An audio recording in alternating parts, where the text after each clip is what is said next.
দুপুরে খাওয়া দাওয়া তো হয়ে গেছে, সকালে সেই পার্সেলগুলো এসছে, অনেক কটা পার্সেল অর্ডার করেছি, তার মধ্যে তিনটে পার্সেল এসছে। তা এখন ভাবছি ওপেনিং করব। চলো ভেতরে যাই। কি করছিস তুই এখানে? এডিটিং এর কাজ করছি। এডিটিং এর কাজ? তো এগুলো কখন দেখবি?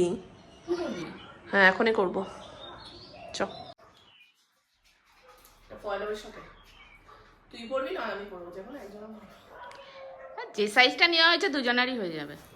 মামা আর্থের অয়েল ফ্রি ফেস ময়শ্চারাইজার। এত কিছু অর্ডার করেছিস ভুলেই গেছিস কি এসেছে? সেটাই ভাব, এটা কি এসছে বলতো? ও